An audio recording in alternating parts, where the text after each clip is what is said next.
Welcome to Credit Chats, where we deep dive into the financial maze and uncover how everything from your daily coffee to your dream home impacts your credit score. I'm LeBaron, and thank you for joining us.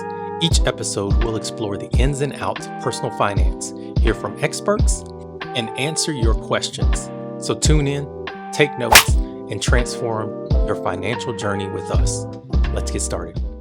Welcome back to Credit Chats, everybody. I am LeBaron, your host, and we're doing a new segment called Just the Tip, where I give you a credit tip. Today, our credit tip is, did you know keeping your credit utilization below 30% of your credit limit can make a huge difference in your score? Credit utilization is the ratio of your credit card balances to your credit limits, and it's a major factor in calculating your score. The lower it is, the better. Curious about this impact on your score long term? Do some digging. Watch your credit improve significantly by managing that balance to limit ratio. All right, we are here with Joe Fells, and he is a high energy person that I've been talking about to all my friends. So, Joe, welcome, man. Glad to be Thank you, here. man. So let me read this bio because this is an amazing story you have, man. So it's no secret Joe Fells is a uniquely creative mind, a proven record of profit and stays outside the box more than masking tape. He is a serial entrepreneur heading up 8 separate LLCs annually, eschewing the norm at every step. Joe renounced most of his personal possessions in August 2022, moving from a 3,500 square foot home to a 1999 Dodge van equipped with little more than a pair of American flag shorts, his first homemade solar generator, and a dream. After a 7-year hiatus, he reactivated his TikTok to chronicle his journey from millions to minimalism. Having grown up without a TV, Joe was a technological neophyte, having never posted a video, much less recorded and edited one.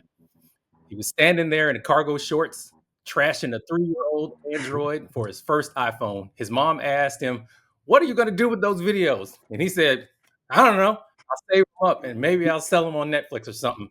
And the rest Netflix. is history. Thank you, Joe, for accepting the invitation, being here. Again, we met on the blocks, and I love your story, man. I love your transparency, and we connected. So thank you. And I want to say I loved your story, your energy, and your intention, which is a lot of people, everybody's in business to Right, make money, but you're in business to help people and therefore right, make money, which is, I'm in the right. same industry, as you Yeah. might say. And you sent me So, somebody the other day that had some that wanted some help with his credit, and we talked about yeah, 45 minutes, and very little of that was talking about credit. So yeah, it's amazing, and the kind of people that you draw around you are the same heart, and you have the biggest heart I have ever seen in anybody. So thank you, man. little man, big heart. You are a big man. Man, I tell you though, man, but that's what people don't understand is that they always they're always at step 2 or 3 and they need to be at Right. step 0 on everything, and most people think they're trying to make a Hmm. profit, right? But in order if you're gonna be an entrepreneur, in order to produce a profit, you have to refine a Right. person, and they don't understand that. They're over they already asking her to go home with them, and he ain't even bought the lady a Right. drink. Oh, great analogy, man. Great analogy. Can you share a little bit about your journey from being incarcerated to becoming a successful entrepreneur? And what was that turning point like for you? Dude, it's such a complex Hmm. story. I remember at the journey home, dude, I remember my dad came and Hmm. picked me up. My dad, ooh, I'll cry. And dude, when I was released on 8, 9, 10, I went outside and I remember it was in McCormick, South Carolina, because I paroled from prison to a felony Right. detainer. And when they released me, I went outside and I just grabbed handfuls of leaves off the forest floor. Hmm. And I was out in the woods. It was out in the middle Yeah. of nowhere. And I just remember the smell of Right. outside. And you think about that was 14 years Mm. ago last month. And now, God damn. Yeah, man. Business is business. It just started with an Yeah. idea. Everything starts with an idea, and if you see me here overseeing millions of dollars of revenue in Hmm. vast companies, all of them started with an Right. idea, just a simple Right. idea. You're waiting for a train that will take you far away. And the way Okay. we translate those ideas into into reality is you have to see it in your mind first before it comes out. And when you said you grabbed a handful of leaves and you smelled it, people don't understand how much something as little as that can mean so much to somebody who didn't have it. And the reason I know that is because I went overseas with the military, but I wasn't military. I worked for DOD. But something as small as the way the water smells when you don't have clean water is something you don't know that is a thing for you until you get it back. It's amazing to hear like that one little, and the smell of rain is one thing I love too. It's just wow. Ooh. Baron, you should come run with me in the old growth forest of the Okay. PNW. Spruce and fir Mm. and cedar that are hundreds of years old. And hey, let me tell you one other thing completely off Mm. topic, but I believe this would be pertinent to you. When I was in prison, I taught myself Greek and I translated 2 of the Gospels from Greek into Okay. English because I wanted to really understand it. This is how I do everything. If you want to understand something, you have to go down to the Yeah. smallest block, not the atom, the quark. Oh. I'm talking about we're going because everything is a microcosm of the Hmm. next. The quark to the atom, to the cell, to the tissue, to the organ, to the human, to the ecosystem, to the Right. earth, it's just built. Business and everything is the same way. But if you're reading the Bible, the New Hmm. Testament, every time you see the word pneuma, you see the word spirit. Every time you see the word spirit in the New Testament, the word in Greek is Hmm. pneuma, Pneuma. It's where we draw pneumatic and Hmm. pneumonia. It literally means Breath. Yeah. breath. Yeah. And now go through the New Testament and replace spirit with breath, and you have a book on yoga. Mm. Mm. And Ever heard the phrase lost in yeah. translation? Yeah. And a lot of the people that are teaching on the name Yahweh, it doesn't have any syllables in it. It's the name of God is when you breathe in and breathe out. So that's the name. That's it. So the Hey, first thing you say I is, and the last thing you're ever going to say. people don't. Hey, the answers have been there your whole life. They've been telling you they're there. They were telling you God has been broadcasting since you were born. Your antenna has not been Yeah. correctly tuned. He's still Yep. doing it. And like I said, pay attention to the little things. And this will go back to business because the way you do anything is the way you do Right. everything. And I understand business like I understand the natural world and how I understand the Hmm. spiritual world at this point. And I'm going to tell you just to observe what's going on. God talked to Isaac with a Hmm. ram. He talked to Noah with a dove. He talked to Ezekiel with a fleece. Moses in a bush. And these people, this is what I'm saying. And but here's the thing: how many times have you seen a bird streak across the sky and not thought anything of it? That's the thing. God is still talking. We're just too distracted with the things around us, Right. like the giving tree. We're grown up. We don't have time for you. We Mm. want VR and we want food and we want this. No, man, I am intimately connected with the world Right. around me.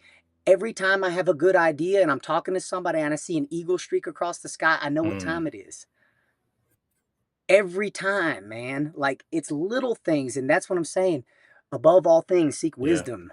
And recently I had No, to slow down just because I was doing too much. And I say doing too much, not in the sense of I shouldn't be doing this, but more so in the sense of I wasn't taking in the journey.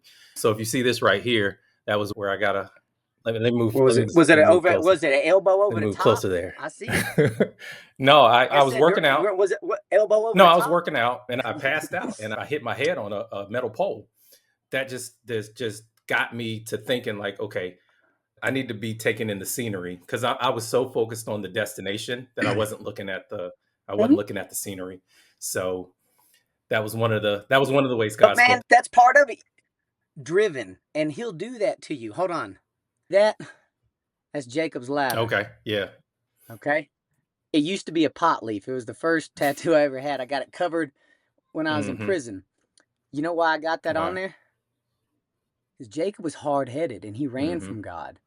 Remember, he was so hard headed, he slept on a rock and had a dream and an angel that was going up and down. And the angel, Jacob fought the angel and it hurt his hip. Jacob didn't care who it was, angel, friend, foe, Right. and he was hard headed. But then he woke Right. up, his hard-headed ass woke up and said, the Lord was with me and I knew it not Mm. the whole Mm. time. Yep. And there's always been something there, Yeah. man. We get so focused on the doing that we're not being.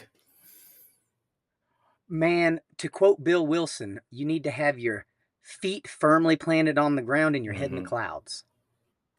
You know, a very good quote, because you're of this where it's a yin and Right. yang, man.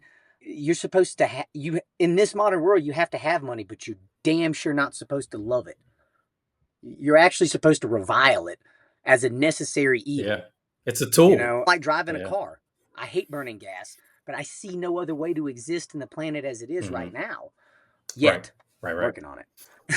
All right. So But let's on go to ahead. what inspired you to move from your house to be a nomad, that lifestyle to where you live off the land. And I follow you. So I see all of the stuff that you're doing Yeah. that you do for free. And I love it. And so what inspired you to do that? In August of 22, it was 12 years I got out of Hmm. prison. I won't give you the backstory. It's massive spiritual experience. And 6 months later,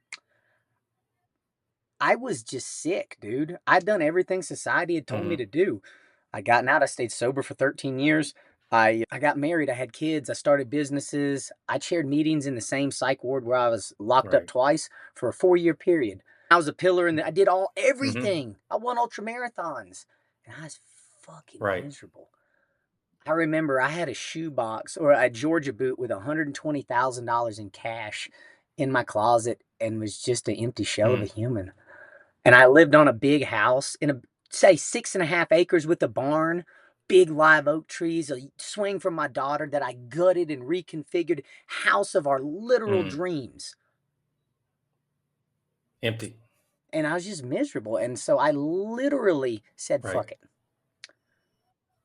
Fuck it. I'm gone. Just like the Samoans, they just go out. I'm Yeah. gone. Lash some trees together out in the night sky. Dude, I bought a house out on the West Coast, my sea shack. It was all fucked up. And I drove Mm. all the way this van. I just drove out there to go remodel my house without any idea, man. I started writing a book on the way. I met Alex like a weekend on Tinder driving through through the Midwest. And I didn't know it. I was running from the pain of society and the Hmm. system and just the extreme imprisonment I Yeah. felt. Like I've been out of prison and it's like they let you out of the prison and now you're in the Truman Show. The fucking Hunger Games Yeah. Yeah. 2.0. I got out of the main prison. Now I'm in this one. I can't do anything. I just want to be left alone. And when I went with that, I didn't realize I thought I was just gonna Hmm. retire. Like fuck this. I make a large amount of residual income, and I only have 3 mortgages. I do very well Yeah. financially. I own around 7 properties, and I didn't realize I couldn't just quit because you are forever responsible for that which you tamed. And over the last 2 years, I've been overseeing 8 businesses from this van on this Starlink that you're talking to me on right now. And it has not Yeah. been easy. Yeah. Running a 7-figure construction company remotely is Yeah. tough. I, It's I tough was about if to you're say dating. it's tough anywhere. So you just add on. Go And ahead. so I did not intend Hmm. for this, but here's what happened is I was forced to innovate solutions to make things Hmm. work. Forced. And if you've seen me live, I've been some wild ass Yeah. places doing some wild Right. ass things. You can't. The first time I left, they didn't know if I was alive or dead for a week. I went out in the woods. I didn't have Starlink. Nobody knew where I was for 3 days. And I went on a 7-mile Uh-huh. trail run up a mountain and went up on a Uh-huh. glacier. And then I was gone on this glacier all day. And that's how I am. And so it's not hard to run a lot of Right. massive enterprises when you like to live like this. But in order to do it, you have to establish Hmm. systems. And here's the thing. I realized last winter that the problem was not me. It was all the people Hmm. up under me who could not figure out what the fuck I'm telling them. And it's a communication error because our brains think Hmm. differently. And I always say, I don't know how to tell you something except with words, Yeah. dog. And you have to do, I tell you steps, and they don't see them as steps. They're like, oh, yeah, oh, hey. I say, send an email with this information when we get off the phone. 4 days later, I get an email with some other information, and I blow the Yeah. fuck up. And you can ask anybody in my company or Richmond County government that I have a temper. So it wasn't good for company morale or my blood pressure. And I had to find ways to make people do right. And so in essence, what do you think I did? I want to show you how my brain thinks as compared to a normal person's. How do you think I began building these systems and figuring out how to? I guess what I would do was look at the stuff that I'm doing day to day, and then start making playbooks around the things that I do day to offload it to other people. So listen, remember how I told you everybody's at step Yeah. 2 or 3? I'm at step 0 or -1. Do you know What's what that? I did? I consumed every piece of literature I could on paleoanthropology and humanities. What I wanted to do was understand human nature at its core. At its core. And I started doing that years ago. And then over this drive, I listened to a number of Old West historical books. I never read novels. Wyatt Earp, Ride the Devil's Herd, and then books on the creation of AI starting in 2000 BC with a man named Hurus. Because what I needed to do was understand how humanity thinks and what motivates us, and how it has changed in the Right. digital age. So I had to go all the way back to see what the curve of the human mind looked like. And now it went like this, to be honest with you. It's down here now, FYI. We a bunch of dummies. We used to hunt woolly mammoths for survival, dog. And now you need a safe place where the words don't hurt you. And when you go on something, they ask you what your pronoun is. Yeah. I just, if I could just put Spartacus every time, I should. But anyways, and then once I understood how the human mind worked, I needed to understand how the robot mind worked. Because how the fuck can you understand how to blend two puzzles together if you've never even Right. seen them? And so, I mean, I was just foreign to me. And so what I did is I went in there and I read all of this. And over the last, started in December, I've been crafting this app to run my construction company remotely and my renovation company. And I did not understand what I was building when I started, man. But I've built a fucking behemoth. I really have. It's 4 panels in one. It has an admin panel, a manager panel, a vendor panel, and a Okay. client panel. Linked directly to QuickBooks. Right. It has built-in accounting, built-in Man. reports. Man, it has task management and lead management with monetization penalties if they're late, not just a slap on the wrist. It has change order management. It has contracts in app.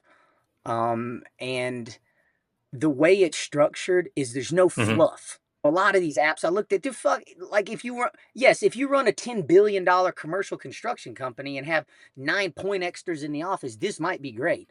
But if you just a dude trying to work on houses, you don't need all no. that. What I did is create the algorithm for the most efficient way to complete a construction project, manage your employees, and track all your financials with single action triple entry. Wow. That's the main thing. I cut out all the fluff. And that's big, Because because when you're doing construction or when you're flipping houses or whatever you're doing, there's so many levels of reporting that you have to do. at any point, the admin can click a button and get a printout of an Excel spreadsheet, like 8 pages. Every dollar in, every dollar out, every estimate given, every invoice paid, broken down. And inside project management, I have a material management section that falls within the specification of a specific job on a specific project, like the cabinets on 98 millage. And so people, instead of receipt management is hard. Where they want pictures. The IRS, dude, they fucking suck.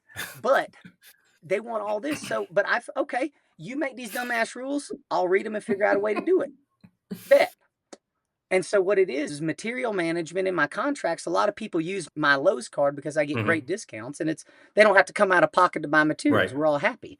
And so I have a section there where you upload the picture of the receipt, where it was bought, how much it was, and a little bit what was in there. All that goes into a file. It's saved in the cloud. So you can literally track all of your materials, your permits, every dollar you. And I made it so broad. It's not like QuickBooks where you have to have this. And no, dude, you can save them in here, and you can have a file that you export to your VA to sort and file by thing. But it's all saved one time. And this is what I'm saying. With one action, we do three things. Okay? With this, the one action is having the person who buys the material enter it. How do we hold them accountable? On their contract, it says if you buy anything on my card, you have to just tell me what you bought. That's fair. If you don't, you're responsible for that amount until I get the receipt. I've built teeth in everything to make make them act right. But once they enter that, it automatically is logged and it goes into the cloud. So we have all the receipts. So that's 2 steps. And then the third one is it goes into an Excel spreadsheet. So it runs it, and we can always tell how much we're spending. You can catch overtures before they happen. And the way I have a pretty specific bid process that's different than everybody else's. And I'll just tell you, it begins with a guesstimate. Wow. Yeah, I'm excited to see it whenever you do release it, because it's gonna change a lot. Here's the other thing. Anybody who has a tangible service, a barber, a mechanic, a tattoo artist, a jewelry artist, anybody could use it because of the way it functions. Pictures, you want a price, you send me pictures and a description, and I'll send you a guesstimate. And what is that? It's literally a ballpark range to see if there's any chance we're going to do business. And this is twofold, because the client, that's all they want oftentimes on a home. How much does it cost to build a bathroom? I don't know. And then on the vendor side, we're always going to fucking dead-end jobs. That's the biggest time waste. Of tire kickers. And here's what I've solved that in the first step of my funnel. Wow. To get everybody on the same page. And that funnel goes like this, boom. And with built-in contracts and built-in payments, man, it's streamlined. There is, at every step, if you're not serious, you're getting off this train. It's half live now, and it's going. So it's 2 panels. The web-based panels are live now, and the other ones are live. I don't know if you've ever developed an app or tried to get an agency app store. Nope. But I will be talking to you, because people keep telling me that I need to have my own credit app, because I understand this stuff really good. And hey, I'll say this on a pot. How much do you think it costs to develop? I would think it was in like at least the tens of thousands. Yes, a lot of people spend upwards of $100,000 to $250 to develop a good app. What I built is 4 apps in one. I got teeth in this guy.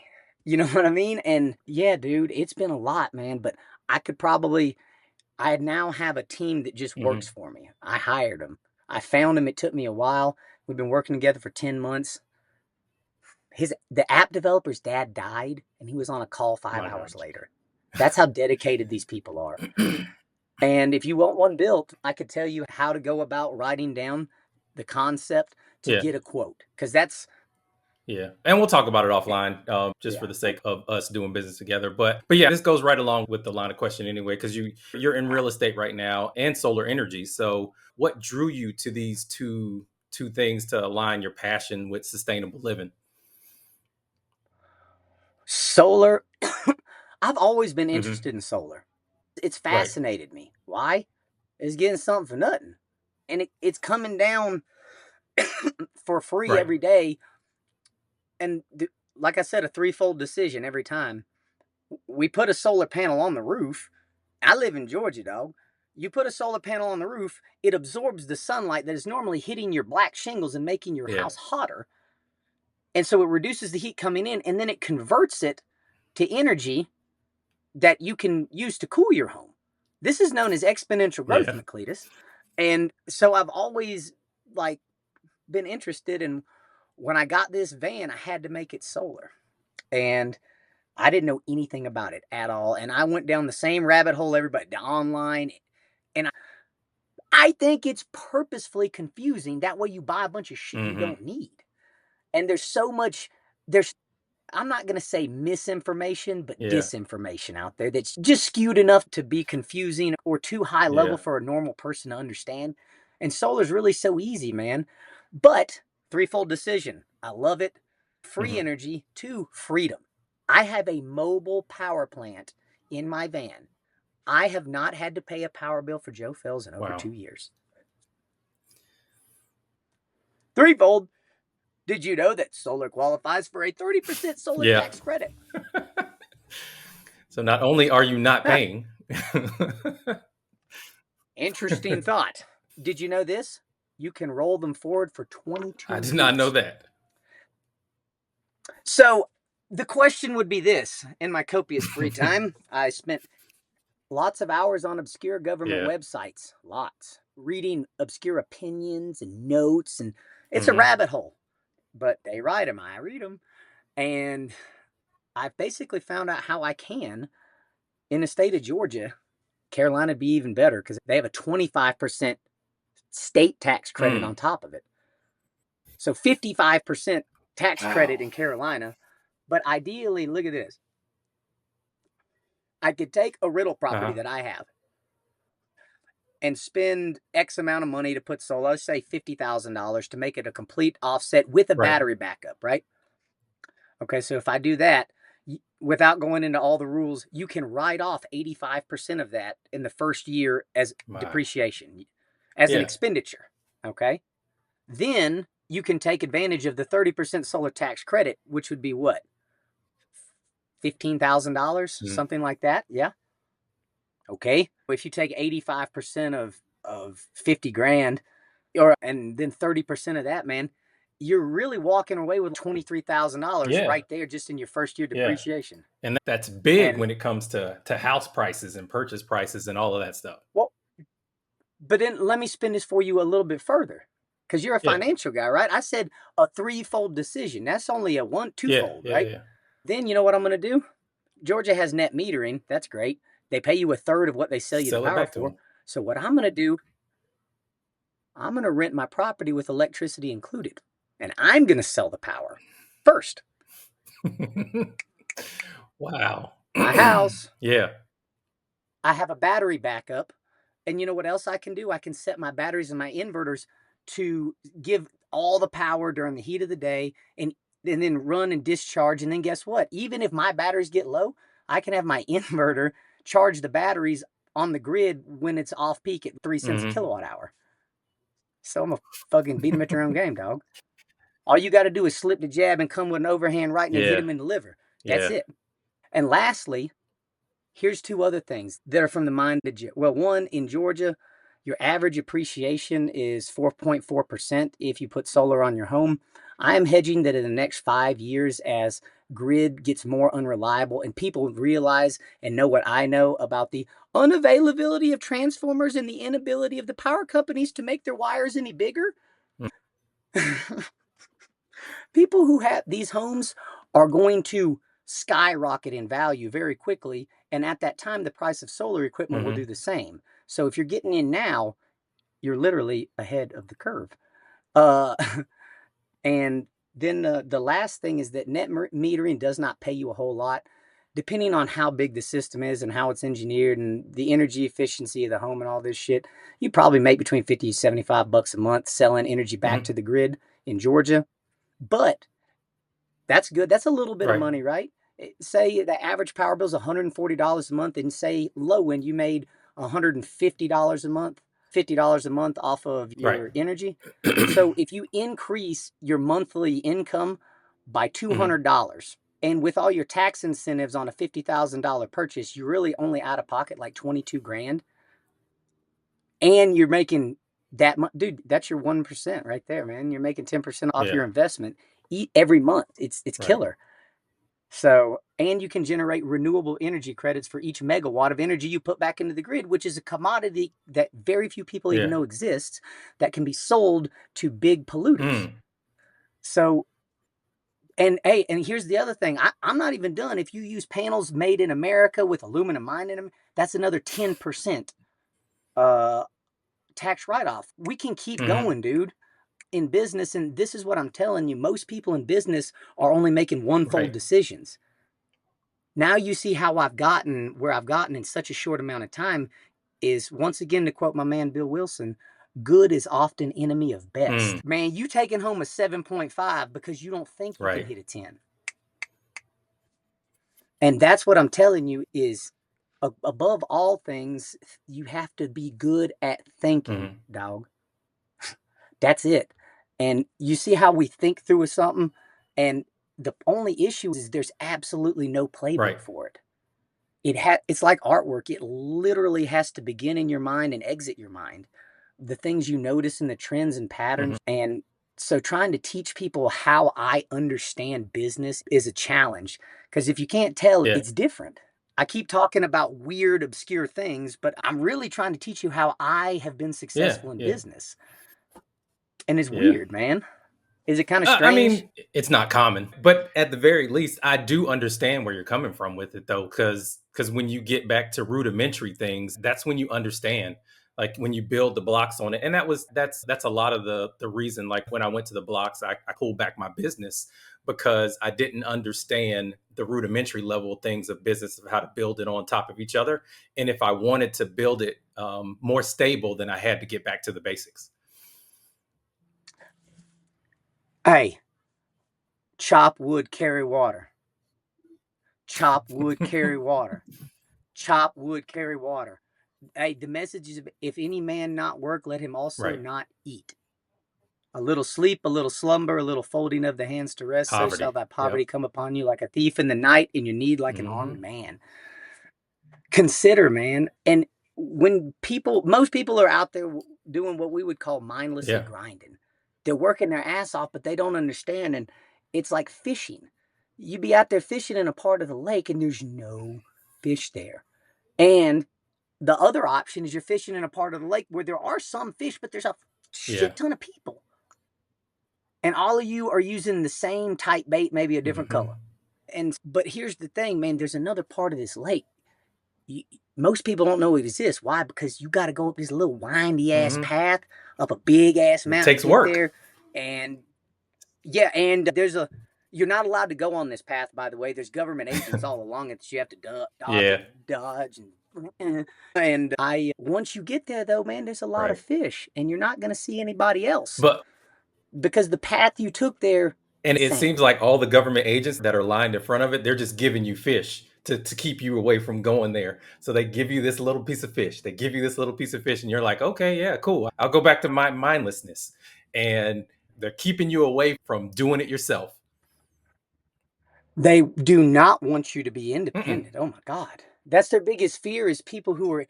independent and Yeah. self-reliant and do not need them, and also see them for what they are, a coward with a badge who convinced himself that he was Yep. something and then you believed it. They're thieves, really, because they're taking all of your hard earned money. And if anybody else Hey, did the same thing they were doing, they'd be locked up.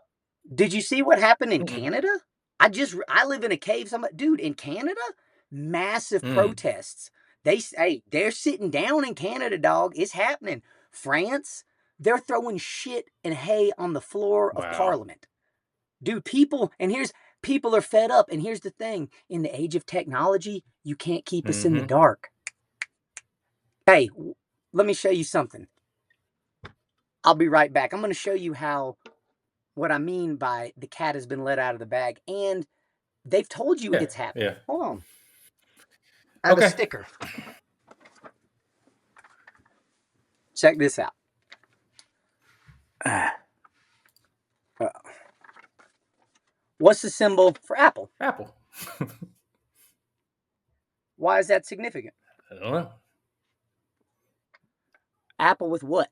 A bite out of it.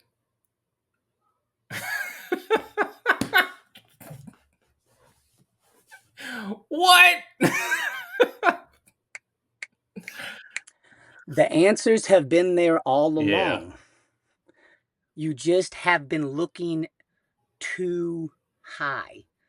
You got to get primitive, Hmm. dog. The knowledge of good and evil, we know it's out. We have let it out of the bag. Information is there, and also Yeah. evil, and it will never be put back in. Most successful tech company in the world. I've asked many people about this emblem, and nobody has understood what I was about to tell them until I told them. And that times 10,000 has led me to believe that I have a very Hmm. unique mind. Not smart, just observant as Yeah. fuck. I'll be on a trail run. I'll stop to pick up down a mountain and flip. Oh, there's a beetle. I didn't notice little tiny things and think about them. And the business journey is, I love it because it's challenging. And I have never in my life been challenged like I was this summer. Alex and I did so much shit that we have never, ever done in my life. I've been on obscure websites with people in foreign countries on calls that always begin at 11:30 p.m. on Amazon World Services, MongoDB, Play Store. I've been given API key sandboxes. I have no idea what I've been doing. Dude, I've been set up encryption keys, 2FAs. Bro, I've gone from Joe Dirt to Jason Bourne. Like, and we built websites and we know how to do shit now. And Starlink, bro, it's like, man, if a bomb could go off and the power could go out in America, I'd be just fine as long as satellites still work. And the things we learned about systems and structure and humanity, especially at the blocks and mindset and culture and all these keywords you hear talked about in high corporate circles, I understand them now. God, I get them. And I can't wait. I'm not really eager to go back to Augusta, but I can't wait to go revamp my company again. Yeah. And give my people the ability to step up and give them basically the idea is that I want them to be able to do the same amount of work in a third of the time. That way they can do whatever they want with the other third. They can make more money. They can spend time with their family and write a book. They can travel, whatever they want to do. I want people to be happy, especially I have to start with a test run, but I have this strange theory that the unhappiness of humanity is what's destroying planet Earth. Yep. Did you get there? Think about it. Why are they cutting down the rainforest right now to grow beef? Because so they can earn money. We don't need any more beef in America. Look at us. Come on, man. It's just Jesus Christ. We have 1.9 billion pounds of cheese in a cave in Missouri just in case. What the fuck? We have so much. But why? They think that money will make them happy. And really at a core level, people just want to be happy. And they have been improperly programmed with a fatal flaw in their mind that says money will make me happy. And I can assure you that the first time you get $1 million in your hands, have you ever had that yet? Not in cash, no. Okay. I'm not here. The first time you have it, you know what'll happen? The exhilaration of having it will immediately be replaced by the fear of losing it, dropping below that 7-figure mark, and the instant thought of how I'm going to make the next one. But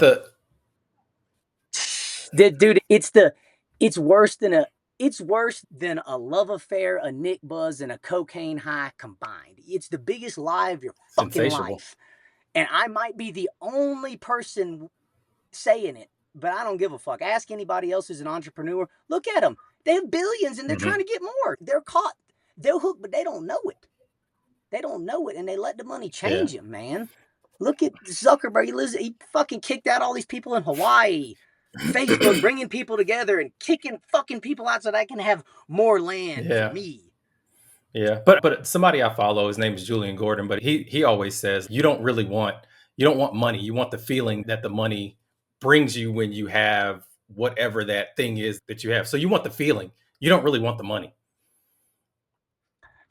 Go back 3 steps. I'm telling you, every single thing.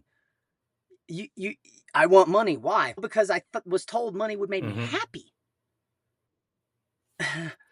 And that's the thing, man. That's why everybody is doing this. And think about it, man. Like, people are always worried about the economy. And if it is more American than European. You ever been to Europe? Spain?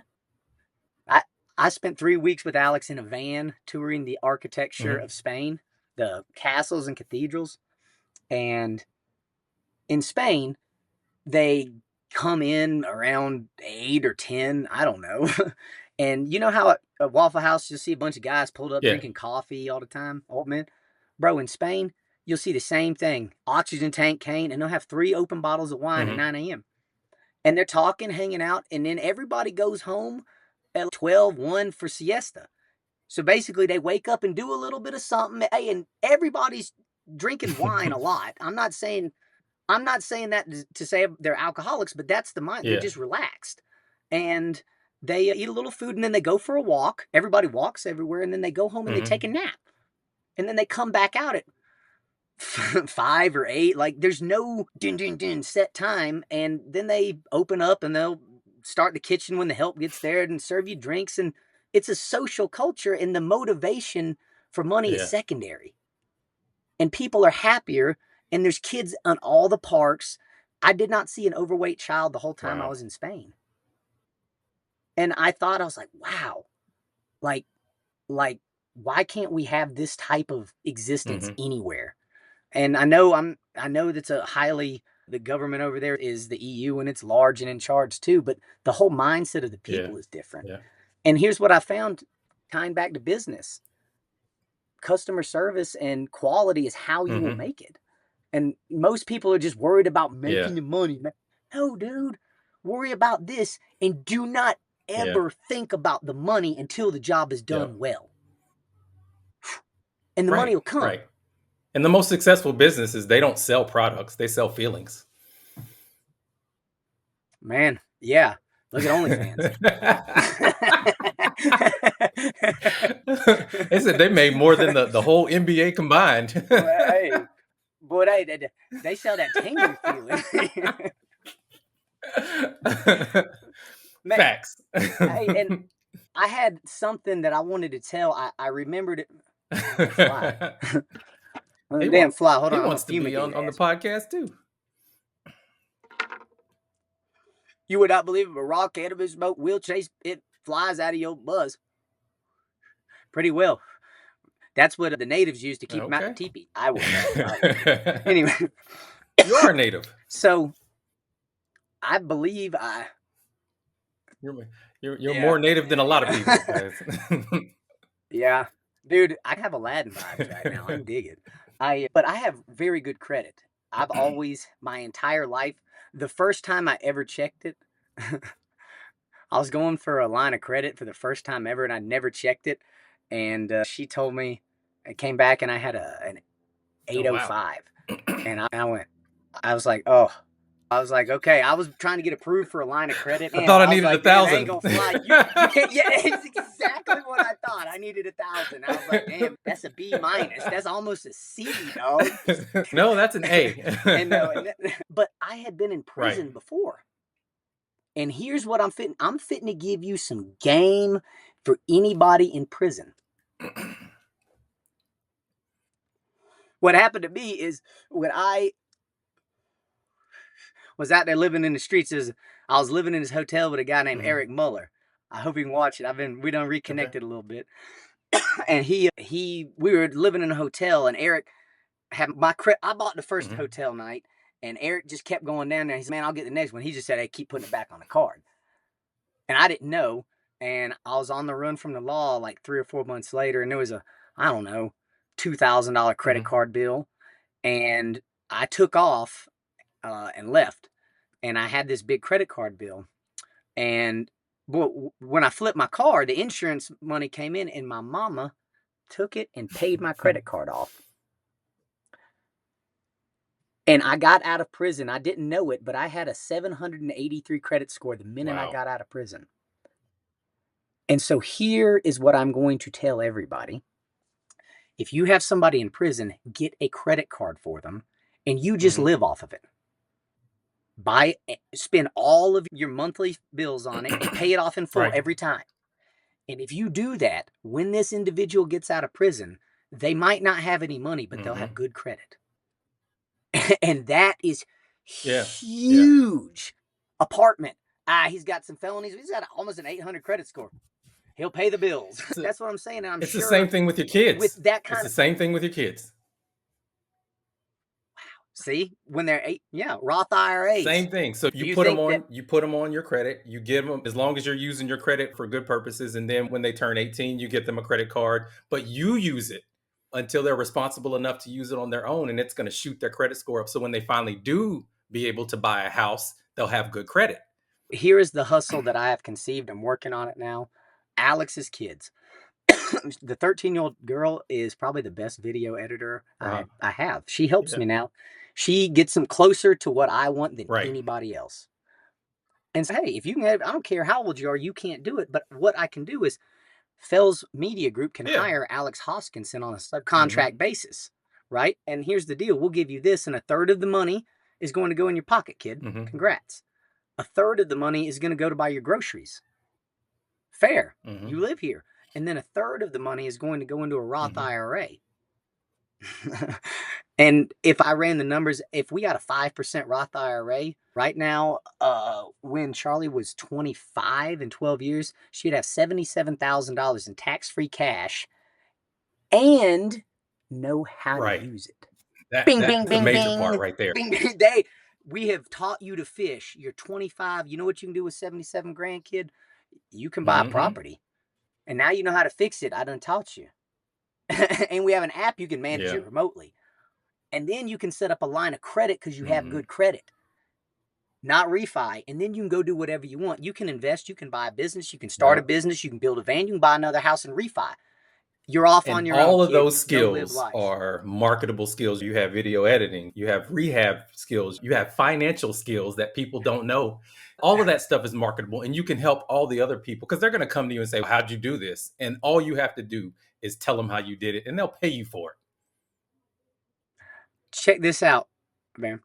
I can get a job anywhere on planet Earth the first day without an application or a drug screen.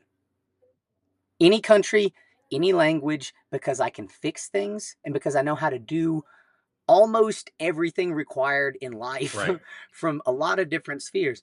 I'm not a medical doctor, but I haven't been to one in over 12 years, and I was a competitive ultra runner. I know how to fix myself. I know how to eat properly. Like I know how to forage. I know how to catch fish, clean fish, fix cars, build houses, navigate through the woods, castles. And this is what I was telling you, dude. Above all things, seek wisdom. Be good at thinking. But yeah, that's the same thing with Solomon. He asked for wisdom, and everything else he was given. And you said Solomon. I identify with that man more than any of them. David's my guy. My name is Joseph David. Now look here. The story of David, I'll tell you, man, I have the blood of David in me. But do you know the story of David? Do you understand it like I understand Probably not, because you take it back. Well, bro, check this out, man. David was probably 13 or 14. He wasn't in the army. Boy, I will cry, man. He was younger than all his brothers. I feel these in here, dude, and I draw so much power from them because people have been doing this shit for millennia, and they left you a playbook, and it's incumbent on you to understand the evidence of things not seen and the substance of things hoped for. Yeah. And man, once you do, dude, you'll tap into a source of power that is limitless. And they've been telling you this shit for years, and you haven't understood the assignment. But everything you need is inside of you, and that's all what this is about. Hey, you can never believe in God. You can never believe in God if you don't believe in yourself, because God is within you. Yep. Wow. And how does that pertain to this? Is business. You know why? Check. I'm going to tell you how David pertains to business.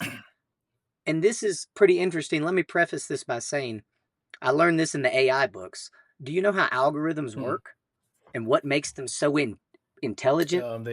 I think I can attempt this, but they learn from your behaviors. We're going to go down a little bit further. Algorithms are considered intelligent because they can quickly correlate very different concepts through very obscure commonality, right? Jesus called them parables, dog. The afterlife and fishing. So, David in business, all right, it's a behemoth. It's a giant. This is where I identify with David, man. I'm a nobody. I'm a kid. Right. And David heard this dude running his mouth. And he's like, bro, who is that? And you read the Bible, but think about what he was really saying. You've been in the street before. He wasn't Yeah. talking no, oh, thee, thou. He was saying, come on, Yeah. you bitch-made Yep. motherfuckers. Yeah, talking And he big was like, "Hey, bullshit. And y'all David gonna was let him like, talk like this? what? What? I'm going to Let me at him." challenge the establishment. I don't care how big it is. And then they said, kid, if you're going to fight this fight, this is the armor you need. And David went in there and they gave him this fancy gold-plated armor. And he said, what the? I can't even walk. Yeah. This is not me. Ding, But ding. I the feel other you, thing about David. that is that was the king's armor. And my question would have been like, why doesn't he have it on? He Why? wasn't out there. You got a bleep button, right? This is an explicit podcast. This is what I'm saying. The king is a coward. He will Right. not fight. But David said, and so he said, bro, get this off of me. I'm finna go down in the woods. And what, David? And David trotted off down to the stream, right? And imagine what they were saying up there. Somebody taking bets. I mean, think about it, bro. Hey guys, after he gets his head, go ahead and get your bags ready. We're going home. Over under 2 minutes. Method of death. What? Hey, and David, he did not listen to the static. You know why? He understood the assignment. Like he told Saul, I see this machine. Yeah, it's a bigger machine, but guess what? I understand this system, just like the wolf that took the sheep and the bear that took the sheep. And I know I'm drawing from a source of inspiration. He said, God will deliver me just like he did this. And then David went down. Now, how many rocks did David pick up? 5. Picked up 5 smooth stones. Look. And he went out there, and everybody thought David was insane. But David knew exactly what the fuck to do, and he only needed 1 rock to prove it. Now, he took 5. He was ready for 5 rounds. And I'm going to tell you, the establishment, if you're listening, Goliath was not studying that pebble neither, Cletus. Nope.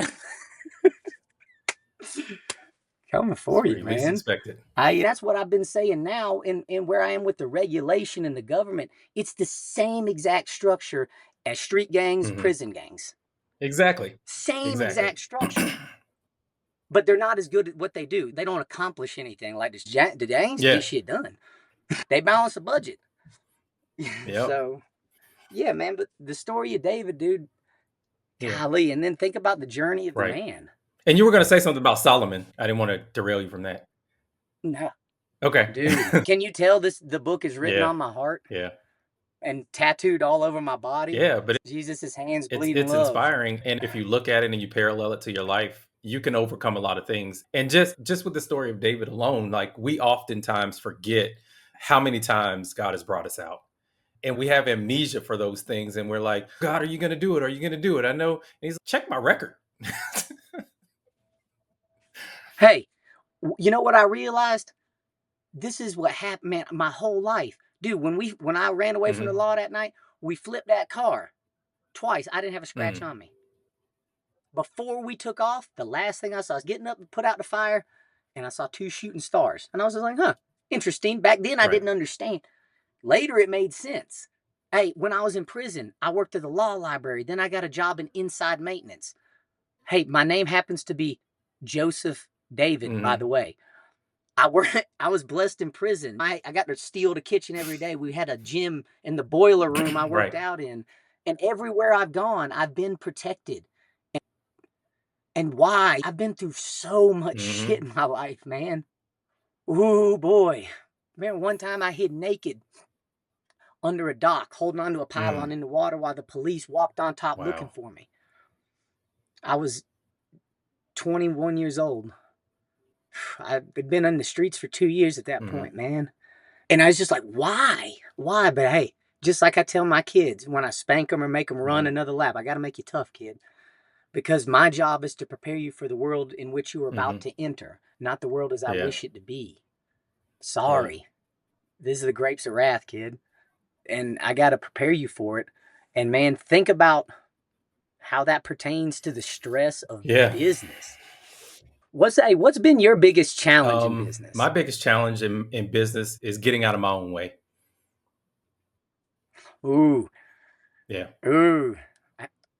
So The entrepreneur, how does the entrepreneur differ from the business owner? The entrepreneur differ from the business owner. See, hey, we got to go back a little deeper. So the difference, but basically, a business owner becomes an entrepreneur when he realizes that he is both the bottleneck and the linchpin to his success.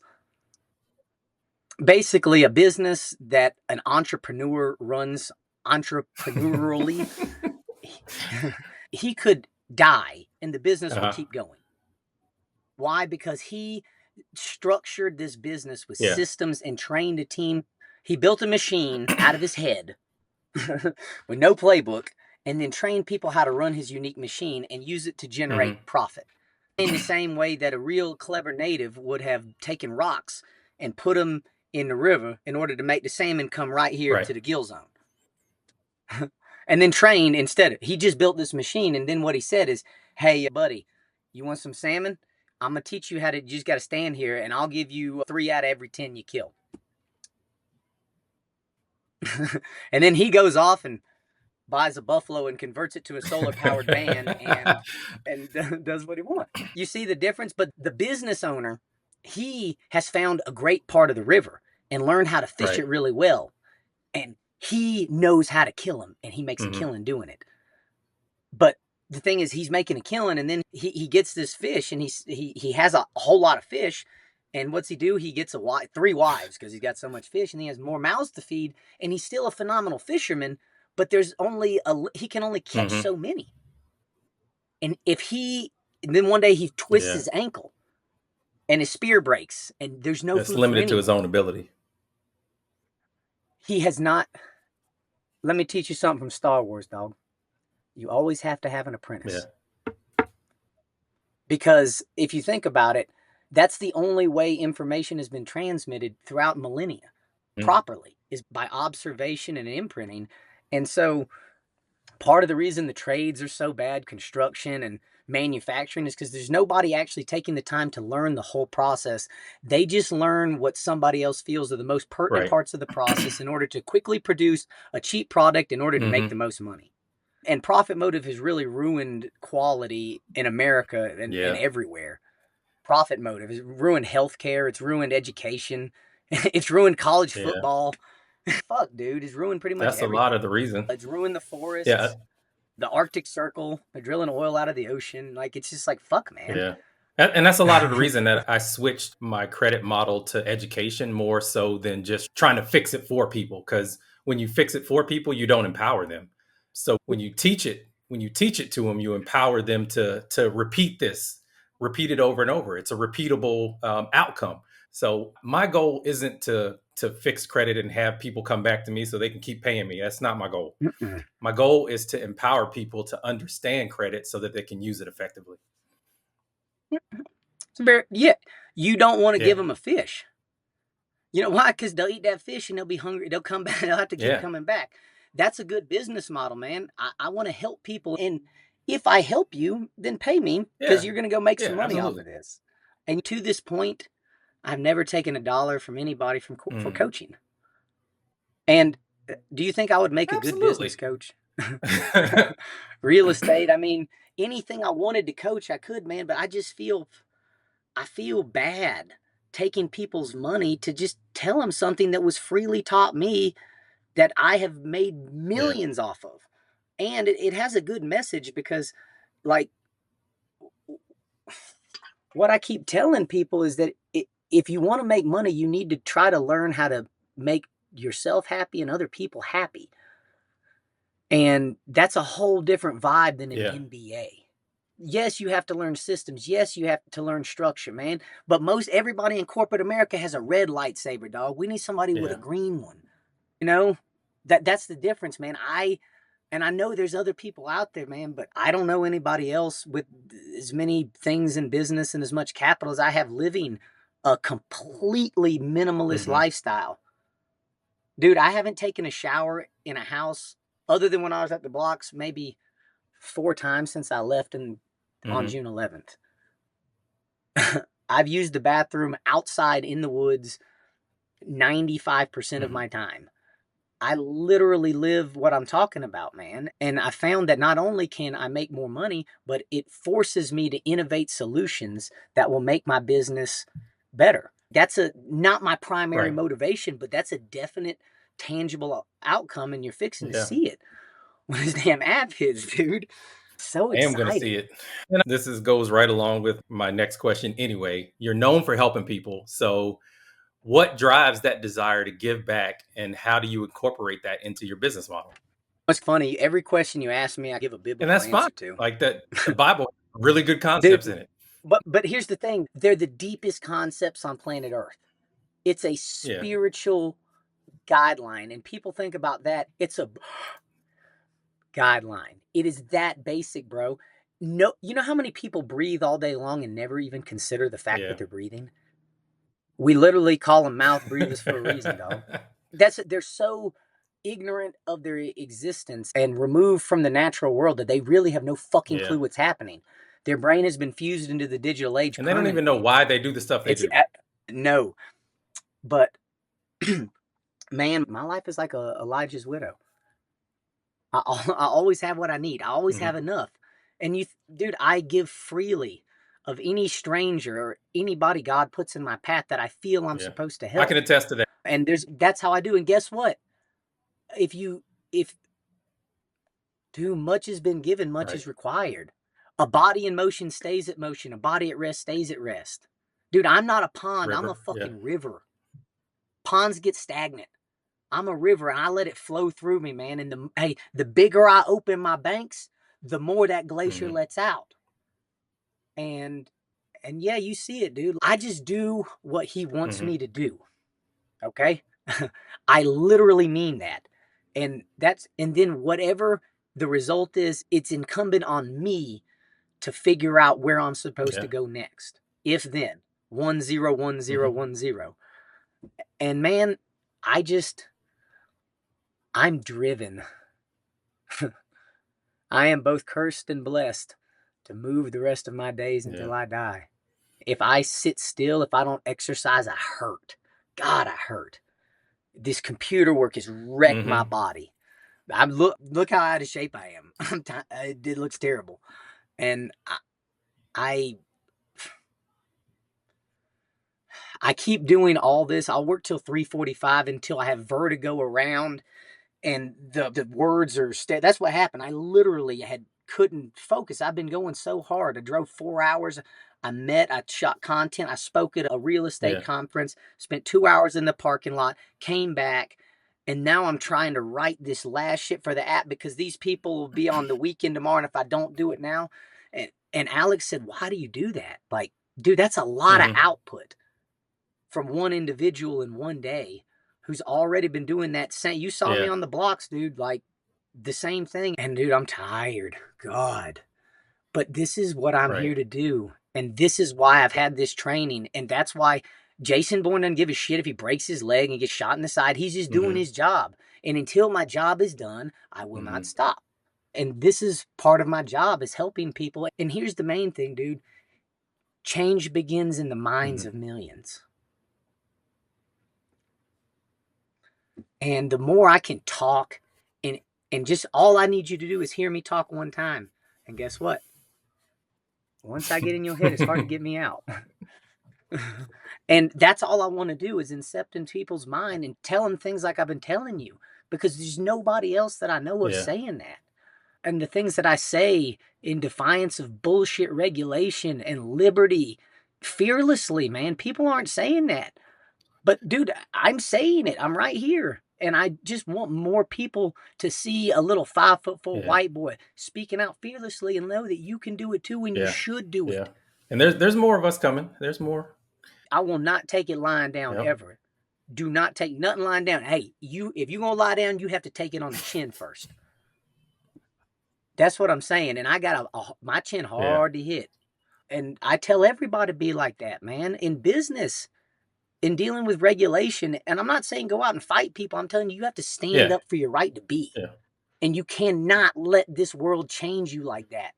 It has already changed me significantly. And I can't go back. A pickle don't go back to a Yeah. cucumber. But The world has a way of taking a barefooted country boy who just wants to be left alone in the woods and turning him into a dark, menacing mind that never shuts off. And you know what happens if you kick a puppy all the time when he's a puppy? When he gets bigger, he might bite your ass. And and that's what I mean, man. And people need to have that. You heal from your experience, whatever, dude. I don't give a fuck if you heal or not. I want you to learn. And any scar you have, any problem you have in your process, in your business, in your life, that's what you need to look at. You don't need to be looking at what you're doing right unless you're trying to figure out what you're doing wrong.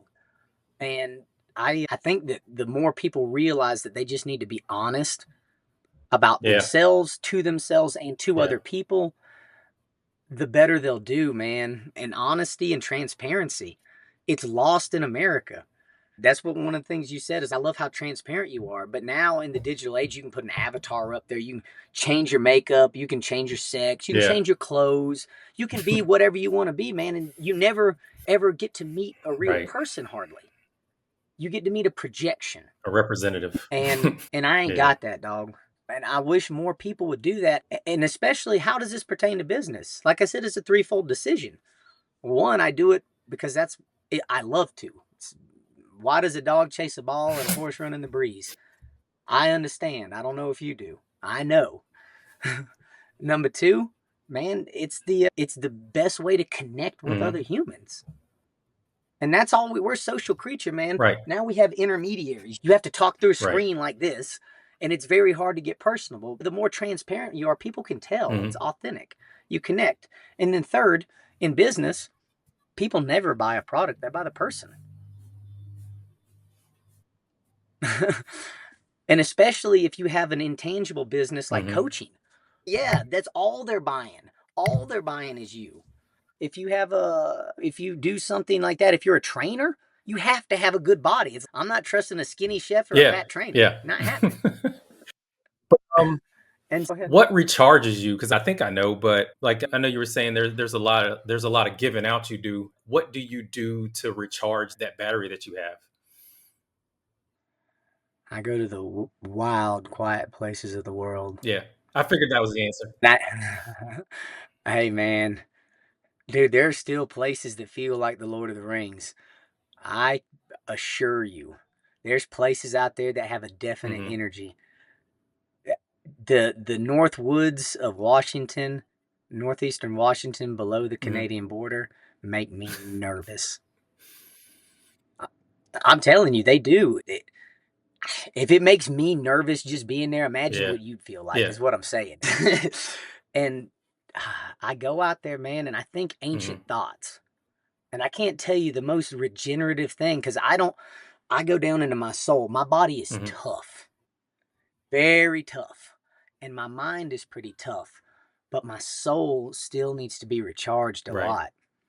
And the most ancient song in history, dude. It's the rhythm of your feet on the ground and your heart beating and your breath. And if you ever get to the point where you do that, like I'm talking about, and you realize where you are, you'll start to think the most ancient thoughts ever.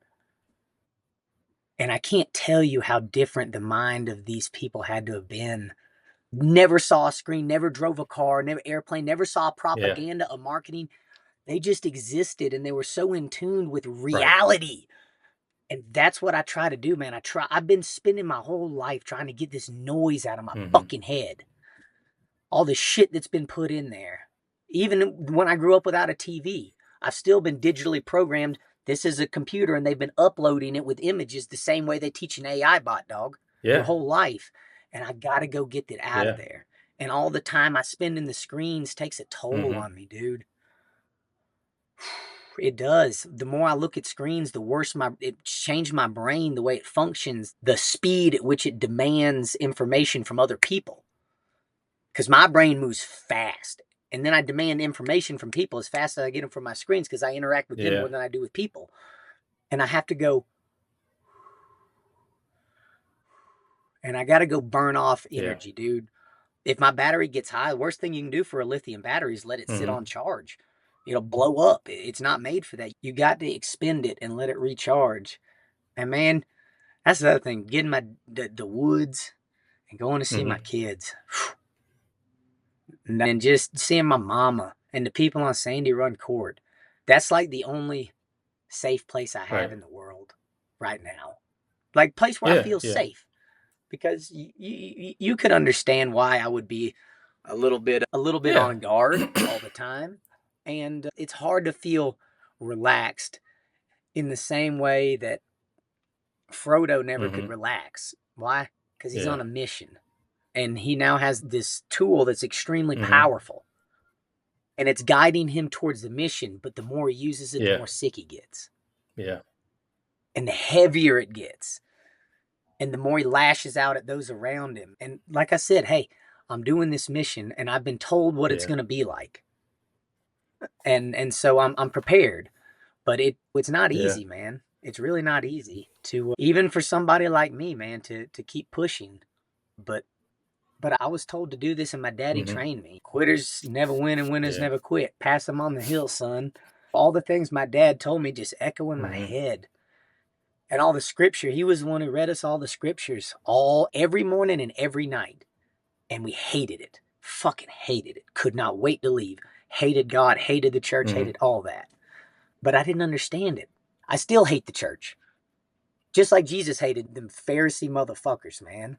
That establishment, Hey, do you think Jesus would ever cut down a tree to build a church or sit on a cushioned pew in the air conditioning or don a suit? No. And that's what I'm saying. All they did was they just reprogrammed you. Why? Because now you owe us 10%. Now we have a big tax write-off. Dude, it's a fucking money machine. That's all it is. And one of the most recharging things for me, like the blocks was too, because I found a tribe that had the same type.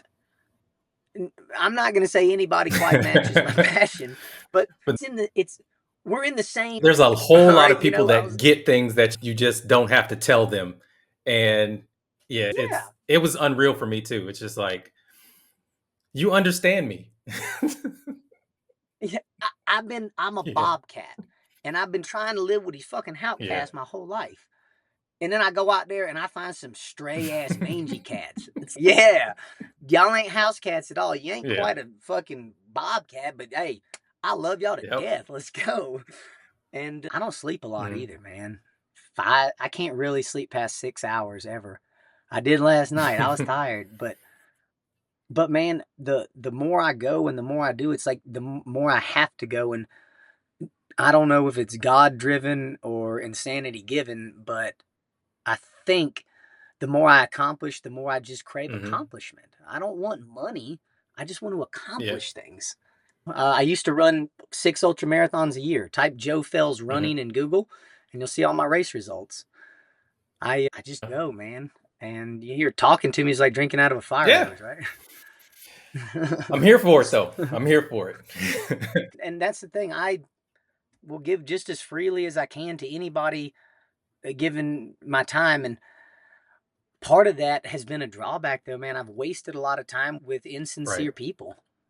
So I know now, especially going to the blocks, why they have monetary filters in place and how they work and the caliber of people I need to associate with and things like that, man. Because if you lay down with you lay down with other dogs, you probably catch fleas. And trying to keep my energy levels with people of the same caliber and mindset.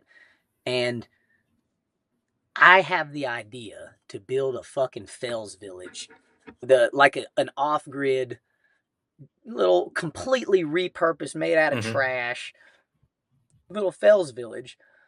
But you already know I'm not thinking of just building a rental, right? Or an Airbnb. I'm thinking about building my concept for existence into a village. And then just like the Jesus House, I don't know if you've seen the Jesus House.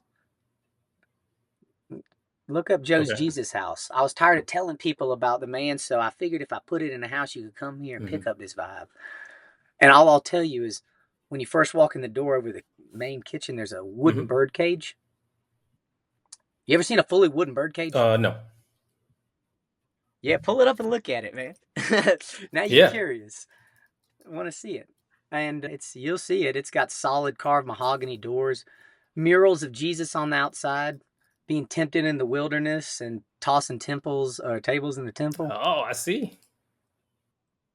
Now go in there and look at that light fixture. See it over the kitchen? It says book now. It doesn't. Where's the pictures? Click preview. Or just click on the picture. Okay.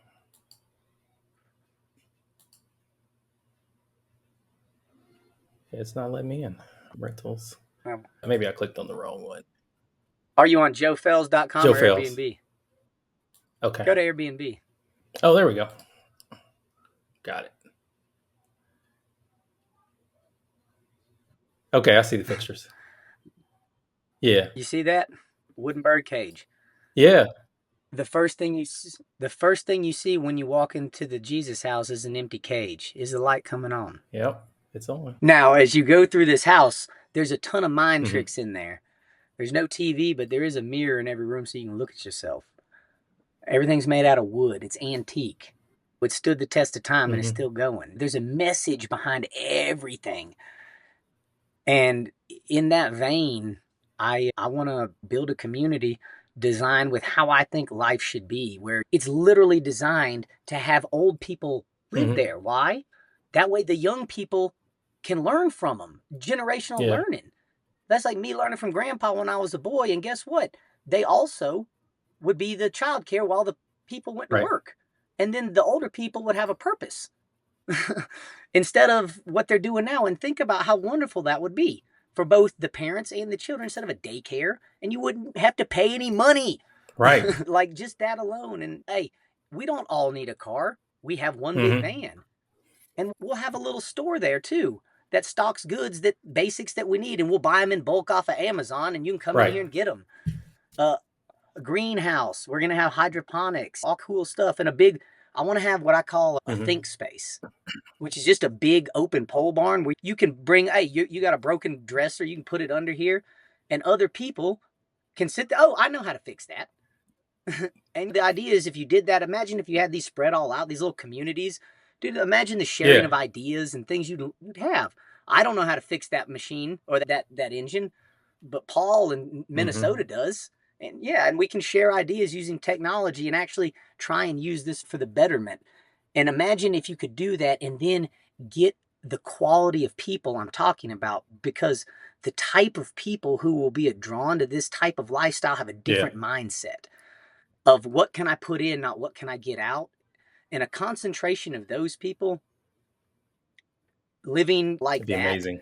And it's not going to be utopia, but what I'm saying is, what could we build? What could we create? What could we do? Can we make a self-propelling generator that spins for eternity? Can we figure out a rainwater drop system that creates more energy than it uses to pump the water back up? What can I do? What can I do? And how can we be smarter? Because we're not worried about all this other bullshit. We're not worried about OSHA and we're not worried about insurance. Why we live out here in the fucking middle of nowhere. We exist and we think and we're not spending any money. We're just living here. We have everything we need. We don't need your shit. And that's the kind of idea I'm going to do next. Right. And I think about it. Hey, if I built that somewhere in South America. When you build that, would you come? Would you come visit? Yo voy a viajar a América del Sur este invierno. But it's not if, it's when you build it. I've been busy and I have to build the foundation of this properly. I don't have the ability to manage what I'm managing now effectively at this moment. I've been working on this machine. Dude, you don't understand. Guess what an app will do? See, I told you about how wonderful it is for running your business, but the way I've structured it, the admin will always have a contract with the client and a contract with the manager. Okay. And the way that'll work, it'll put me on the general contractor. That means if you don't have a license, I can pull permits for you, sir. Wow. Ooh. And check this out. So I have a selection box in there. If you're a painter and somebody says, hey, you work on houses? Yeah. You do roofs? Yeah, I do. Put it in this app. Joe sees it. And, they select a vendor. They say, Daniel, the painter, said he'll put a roof on. And I see the site visit come in and I see Daniel, the painter, is this, I'm going to send a roofer to go bid this job. And then we'll put a profit on top of it. If it sells, you make the painter the manager. So what I've done is created a tool where instead of just saying, call my buddy, you can monetize it. Monetize those and connections. Lastly, here's the other thing I'm going to do, because everybody's going to have insurance. I haven't nailed it down yet. I'm looking for an insurance partner where I can buy a mass policy and then charge these small handyman people $30 a week. Bring in an insurance partner. And also, I have the meeting set. I'm meeting with all of the top brass in the inspection department at the Jesus House. We're going to clear the air a little bit. And then after that, I'm meeting with some Lowe's representatives to discuss the possibility of opening everybody up on my manager network to my Lowe's discounts. Because I get very advantageous, not the ones that y'all are used to getting. I've been dealing with them for a long time at a pretty high level and have a great relationship. So the idea would be that if you're on my manager account, you can submit your material list and we'll get a quote for it and tell you what we can get it for. And then I'll even buy it on my account so you don't have to come out of pocket right then. It'll be due when my bill is due, but there's a lot of incentives for me. And then think what that does to my account managers at Lowe's. And think about that. If Lowe's is doing that, then now would they refer anybody to this app? Would the insurance people refer anybody to this app? And everybody that's in the app are going to refer people to this app. Now, take out small business owner and put investor. What if you're flipping houses and you don't have a builder's license? I'm ooh, boy. Hey, wait a minute. What, you mean I can let Joe Fells manage my project for me? Yes, you can. Code compliance and professional consulting is my specialty. And by the way, I get things done at that permit office. We deal with each other a lot and we've come to terms. So if I'm pulling permits, just imagine how easy I'm going to make this process for you at every step, man. And make it to where, dude, like I really built it. You see it now. Yeah. You see it. It's like glue. Dude, it's glue. What we can do is bring together a massive community of people who have to this point been competing against each other. We're all direct competitors. Yeah, but here you go. You can give a little and get a little on every frame. And guess what? I opened this up. We made permissions worldwide. I'm going to be looking for some partners in every state. Some probably anybody interested in having a couple $1,000 a month monthly stipend and $200 per permit to do the same thing. And because what would you do? You're going to manage this project and you're going to make sure it's code compliant and everything. When we could really expand this and make it nationwide, connecting just a massive amount of people and making it synergistic. And that's the thing me and Eric were talking about too. Collaboration beats competition. Yes. And that's the thing. That's why the business community is like it is, man. But like, it's so competitive. And here's the thing. I'm a competitor too. And you'd admit, I don't think many people would like to compete against me in much anything. And so, usually people of that nature who have an advantage over the competitors monopolize it. But I don't want to do that. I want to take y'all and say, hey, little baby bear, I've been fishing at this river a long time. Let me tell you how we catch these salmon. And then we're going to have a fucking army of us trained, all moving in the same direction, which is up. That's what I want, is a large community of people who are actually trying to go forward, who are not, they're not crab. You know why they call them crabs? They step on each other. You ever caught crabs before? No, hey, if you ever go to get a crab out of the bucket, right? Another crab will grab him on the way up. If you going out, I'm going out, or you staying down with me. They're crabs. And we have to rid this community of those type of people. And then second, we need to get everybody in there and have the same type of spirit we had at the blocks. Collaborative and understanding that none of us know anything. Here, step on my hand so you can get up higher. Boy, I need that. My name Nicodemus. Come on. Little old guy. All right. So we are almost at the end here. You told Close. us that, honestly, every question I was going to ask you, you've already answered just by us talking. So, But go ahead. can I ask you one thing? Absolutely. Do my answers seem unique or very original? They are original. Or just, that's what I wanted to know, because I think they're right just through trial and error. But the main thing is I want to know how original and unique they are. Yeah.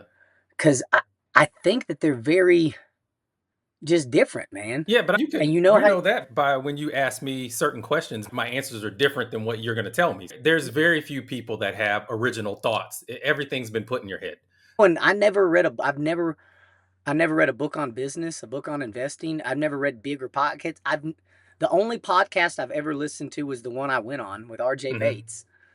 And then I've listened to my own, and that's it. Right. I've never taken in any outside information to form opinions. I've been influenced.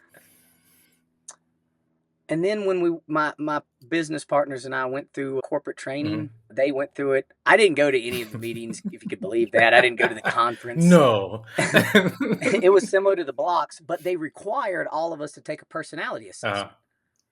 And I took one, and I was back in the winter. And when I was at the blocks and I was talking to these people, and these very high caliber people were just in awe of the things I was telling them. And they told me that. Brian told me that. He's like, man, when you talk, we're in awe. Brian did. And to get a compliment from Brian is, and like that was like, wow. And I've talked to him multiple times after the blocks. We connected.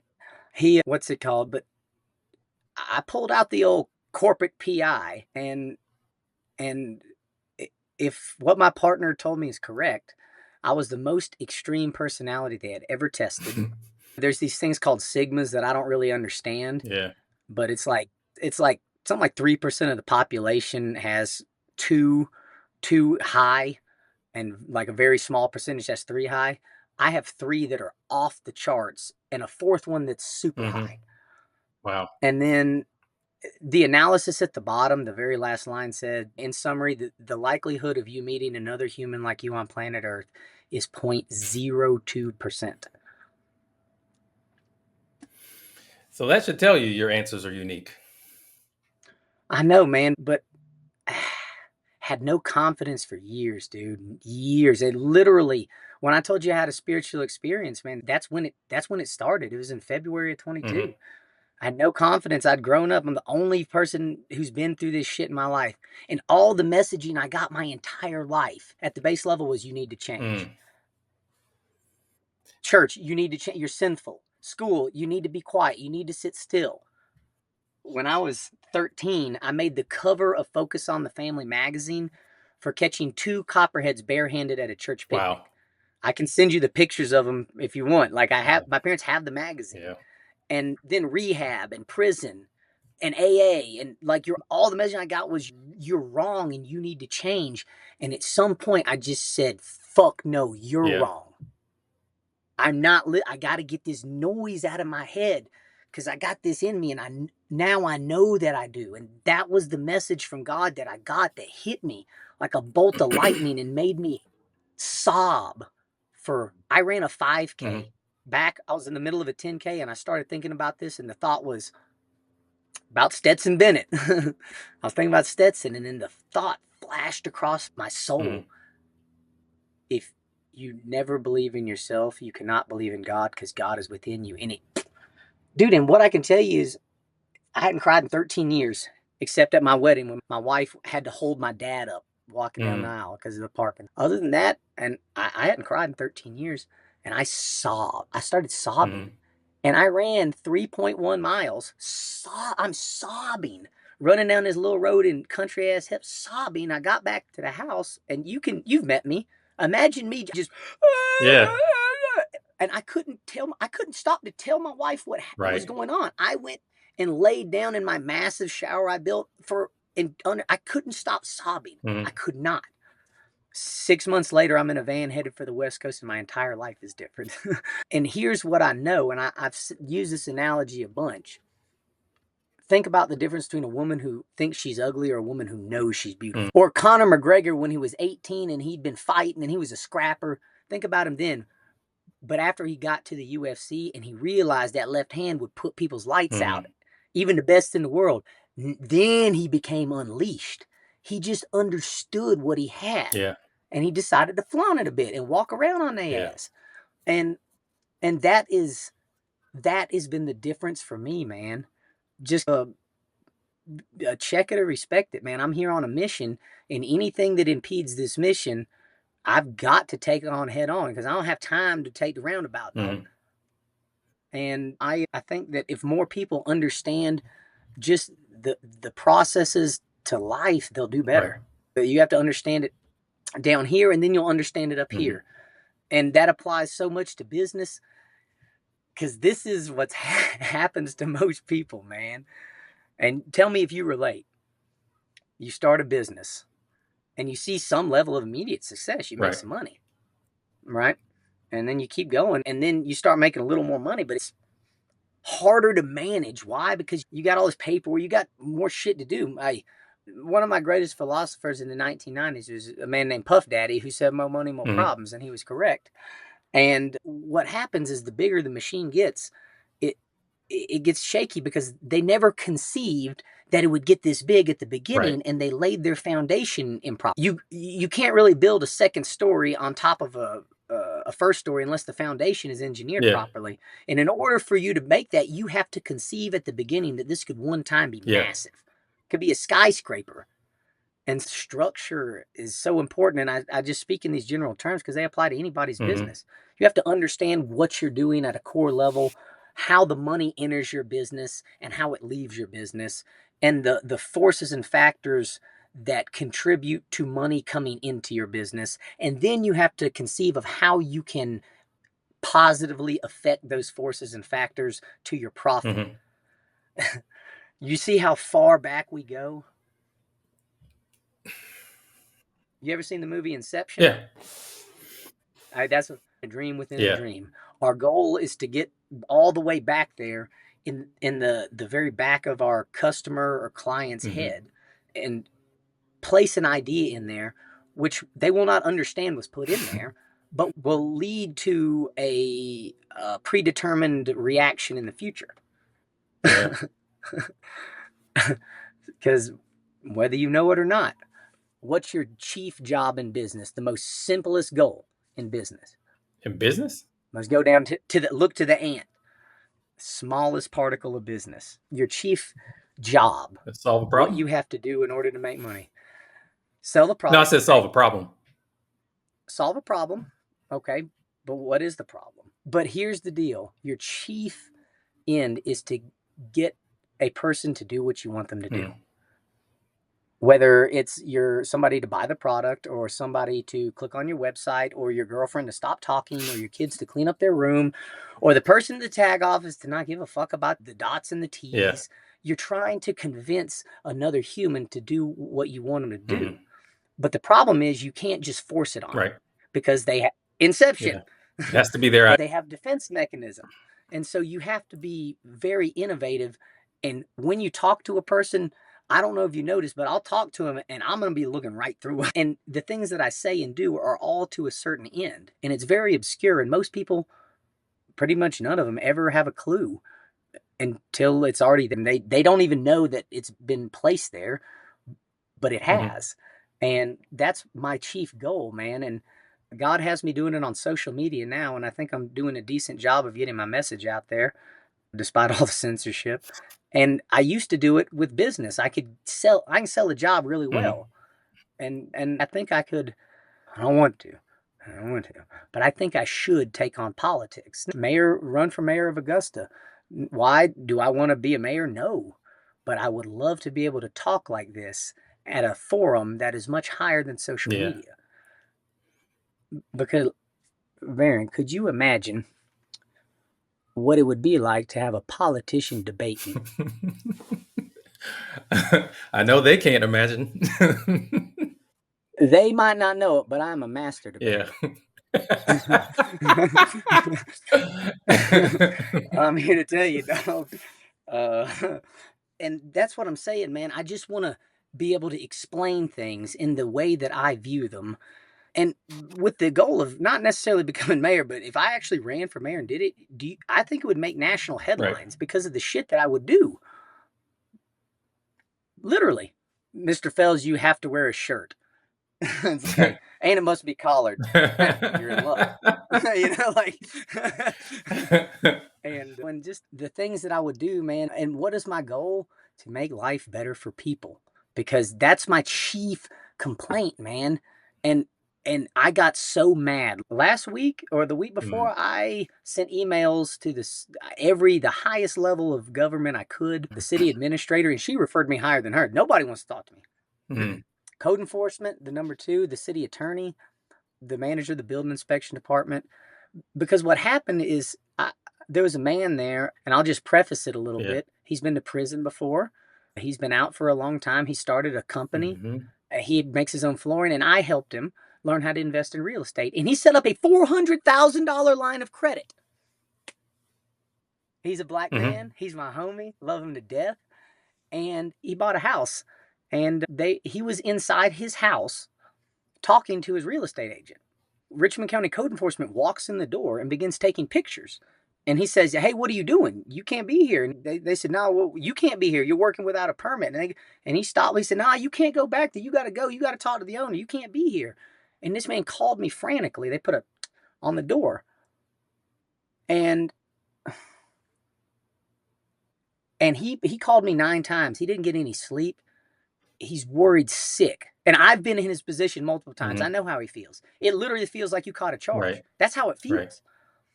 And so my question was this, where I emailed all these people and have yet to receive a response, is, can you please provide me with the laws, codes, statutes, etc., that provide Richmond County Code Enforcement the authority to enter a private residence without a warrant and begin gathering evidence, and the procedures handling any such evidence gathered in this manner? Because the code enforcement officer told me that she saw men inside, saw the door was open, and she just went in. And I asked her how she had the authority to do that without a warrant. And then she told me that there was no expectation of privacy in a vacant structure. And I said, "You just told me you saw people inside. Now it's vacant. Which one was it?" Wow. And she told me it was federal law that she could do this. And I have all this documented. And she also told me that she had met the owner there previously before on a prior occasion. And when I went to get the permits, they're charging me, because I have to pay it, which is a very interesting wrinkle. Gives me a little bit of standing. $1,500 for $1,500 in fines. And so when I get back to Augusta, I don't know what they do with this, but I understand what a Freedom of Information Act is, and I'd like to know how much money they bring in and where it goes, and a couple of other little details. And what I'm saying is, I'm fixing to start asking some important questions that they probably are not prepared to answer because they have very awkward answers, like, "How fat is your mama's ass?" The city attorney hung up on me. Still haven't answered. Yeah. And what I'm saying is, I told him I was looking. I spent a lot of time reading. All I found was this 4th Amendment. I don't know. Yeah. Maybe the House police have more authority than the regular police, that they can literally just enter your property, take pictures, tell you to leave, and you have to pay him before you come back to your property. He owes no man $1 on this property. And that's what gets me incensed. Yeah. This is my friend. I have never taken $1 from him for coaching or anything. He just called me to help him. I'm a contractor, and I'm ready to put my body on the line with the city of Augusta for an ideal that a motherfucker should be able to exist in his 4 walls and do what the fuck he wants. And I'm going to keep screaming that at the top of my lungs and saying, check it or respect it. Yeah.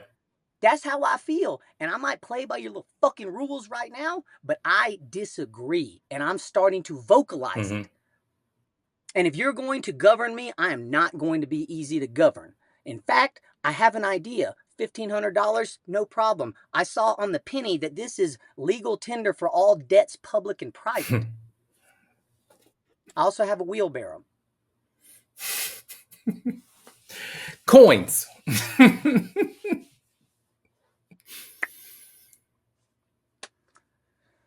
Just some ideas. And here's what I'm saying. You write the rules, I just read them, dog. And if you want to treat me like this, I'm going to treat you the same way. Yeah. I'm going to read and nitpick. Dude, I told him I'm going to send them a certified letter every time I find a blade of grass in the city that's longer than 12 inches, because that's what they do to me. I'm just give them hell, dude. Yeah. And they're just, this is prison. I can't leave here yet. I'm still here. And if you're going to try and bully me, I'm going to give you every reason on planet Earth to go pick somebody else. And if more people have that with customers and everything, you can't just go out and I wish you could just fight them. I really wish you could. But you have to learn to remember your chief goal is to convince somebody to do what you want. And these people don't listen to nothing else. And if you want to make money in business, all you have to do is learn to cut regulation. That's it. Yeah. Well, Joe, this has been an exhilarating conversation. We're going to have to. It's been a lot. We're going to have to cut this one. We can do another one at another point. But yeah, I appreciate everything that you've done. I appreciate the exhilarating conversation and answers to the questions even before I asked them. Hey, and that's what I'm going to tell you, man. Lastly, the book of AI, all these books, they said basically the way that humans have determined intelligence for our entire existence is how fast can an intelligence come to an accurate conclusion with limited data.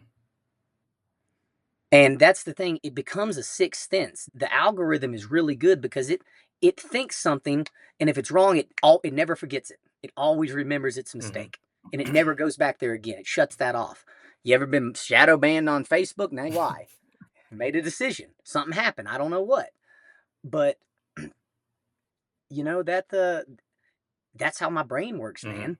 Like literally, if you start talking about something, I will want to complete your sentence. You watch me. I have to hold it back. If you ever play me in chess, you take as long as you want. I'll wait as soon as you move that piece, I'm gone. Yeah. Thinking about every possible step of every possible if-then is a really good way to try to view everything, man. And I'm excited to see what I'll do with this because God has told me that He's given me a special gift and I got to learn how to use it. You do have when I could use it for good or use it for evil. You do have a gift, and you're using it for good already. Where can people find you? In this van, man. If you ever want to get to me, we're about done, baby. What's wrong? If you ever want to get to me, the best way would be fellsmediagroup.org/contact us. Okay. I could give you my cell phone. Where's my cell phone? No, they can get. No, I have 1,800 missed calls. Oh, okay. I have 1,800. I just mean your it's handles. Like mine, a scratcher. Yeah, so your handles on Instagram. Because I think Joe Fells across all platforms except Facebook because my account got disabled randomly. Yeah. A few days ago, no nothing. Hey, you know what's crazy? We went back. My account was disabled at 6:58 a.m. At 7:04 a.m., I got a payment from Facebook. What? Okay. And my Instagram is still there. And the guy, they said, I've never heard of this. It said it was like Paramount Tour, some weird name that it said I was linked with on Meta. And I don't know. Wow. Okay. But Joe Fells, if you type it in Google, on everything, just type Joe Fells in Google. Yeah, and you can find them. And I'll show you guys the house, like when I post this, so you can see what the Jesus house looks like. And again, thank you. Tell Alex we said hello. And thank you. One last thing, guys. If anybody sees this podcast, and wants to, when people see this, if anybody, when you see this podcast, if you want to travel to any of my Airbnbs, Joe's Jesus House, Joe's Sea Shack, or Joe's Tree Retreat. Don't instant book. Send me a message or request to book prior and mention this podcast, and I will give you a 20% discount off your lodging fees. There you go. And Joe's Jesus House is in Augusta, Georgia. It's across from Lake Olmsted, right across the street from a disc golf course, half a mile from the running and jogging trails. There's a rope swing, Savannah River, about a mile from the Augusta National. Joe's tree retreat is in Tennessee. It's a half mile off the Appalachian Trail and Watauga Lake. You can walk straight through the forest, be on the trail or at the lake in 7 minutes. Smoky Mountain Retreat, and then Joe's Sea Shack, Olympic Peninsula, a little town I call Squish, Sequim, Washington, 9 minutes from the beach, 15 minutes from Olympic National Park, in a town with legal cannabis, fresh halibut, fresh tuna, Dungeness crab, and my neighbor Gary, who grew up in Alaska and has been there for 47 years and will come light a fire for you if it's cold at night. Come check out any of these, man. And I just love to link and meet people. Yeah, and those are priceless experiences. But you heard it. Joe said he'll give you 20% off if you mention Credit Chats. Just contact him. And for all of these wonderful locations, you can find them on Airbnb and just find them. But yeah, thank you again, Joe. Like I said, tell Alex we said hello. And everybody, that's another Credit Chats. Thank you. Boom. Whoa, whoa, whoa. Were you about to leave without hitting that like and subscribe button? I mean, you'll be back, right? So why not save yourself the hassle and just do it now? It's like putting your keys by the door, or packing your lunch, or packing 3 days before your flight and not the night of. It just makes life easier. Oh wait, did you just do it? I knew you had it in you. I appreciate that. See you next time. Same place, same channel. And remember, everything you need is inside of you.